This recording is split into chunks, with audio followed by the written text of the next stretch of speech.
Magandang araw. For today's video nga po pala, umuwi nga pala kami dito nga lang din kami sa kubo namin dumiretso at sabi ko nga sa pamangkin ko kumuha ng santol. Naglalaglagan din kasi siya, sayang naman kung di namin pangunguhahin. Naalala ko tuloy nung ako'y umakyat diyan, muntikan na ako mahulog. Nung inaapakan ko, bumagsak, buti na lang nakahawak ako. Mas nakakatakot ngayong umakyat kasi ngayon ang babagsakan mo dito sa baba. Dati kasi may kubo rin kami diyan, kaya hindi nakakatakot. Ngayon kasi sa baba ka talaga babaksak, tsaka matanda na rin yung santol na yan. Hangarin naman ako sa santol na yan, ang liit-liit pero ang tamis-tamis. Feeling ko nga may naninirahan na dyan. Hangarin naman ako sa punong yan, ang dami ng pinagdaanang baha. Hanggang ngayon nakatayo pa rin, parang yung jowa mo. Ang dami ng pagsubok na dumating, pero hanggang ngayon ikaw pa rin. Hala, hugot ka na naman, girl. Kung saan-saan na naman nakarating yung kwento mo, yung pamangkin ko na nga lang yung pinaakyat dyan, ayoko talaga kasi siya nga rin pala ang nanunungkat. Kami nga ay nakaupo lang nung nakatanaw lang kami sa ilog. Tignan niyo naman ang ilog namin, parang kate. O diba, Great Taste White yan. Ilang araw na rin kasi naulan, kaya ganyan yung tubig ng ilog. Nung maaga pa nga yan ay may agos yan, nung patanghali na nga pala yung wala na. Pinababa ko nga yung pamangkin ko dyan at sabi ko sa kanya, ayos na yan, medyo marami na rin kasi. Pagkatapos naman naming manguha ng santol, nilinis ko nga pala yung kwarto ng mother. Kaya nga pala kami umuwi ng Tahero, gawa ng iyon ang gagawin ko. Papalitan din kasi ng bubong yung 2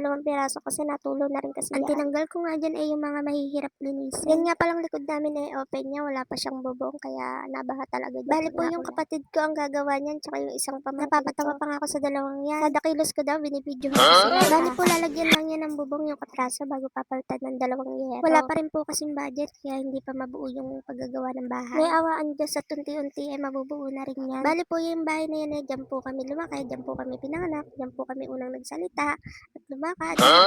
Hindi ko ikakaya kung anong meron kami noon. Hala, sa totoo lang sobrang swerte nga namin at meron kaming sariling lupa, sariling bahay. Tingin ko nga ay ang mas mahirap nga ay yung nangungupahan ka, mantak mo, magbabayad ka ng upa, buwan-buwan. Hala, ba't napunta na sa mangungupahan ay nagpapagawa ka lang naman ng bubong. Napunta nga pala tayo sa ginagawa ng kapatid ko. Sa mga oras na yan, nasa taas pala sila ng bubong, ayoko nga umakyat sa bubong. At yung anak ko ay susunod sa akin. Tinanggal na rin pala nila dyan yung bubong na nakita niyo ba guys, pati sa loob ng bahay yan, naulan na. Kung meron isang dekada, meron yung bahay namin yan. Sobrang luma na talaga, tingnan niyo naman mga kahoy. Bali po yung bubong na yan ang ipapalit dun sa inabot na nga ng antok ko yung anak ko, kaya naman dito ko na lang sa kubo pinaiga yung anak ko. Feeling ko nga masarap ang tulog niya dyan, tingnan niyo naman, taas papa. Hala, hindi ko na nga rin nabidyohan yung ginagawang bubong ng kapatid ko, gawa ng dito nga natulog yung anak ko. Baka kasi mamaya, hindi ko alam, nahulog na pala sa ilog. Hala. Oh guys, hanggang dito na lang. Thank you for watching. Bye! Mwah!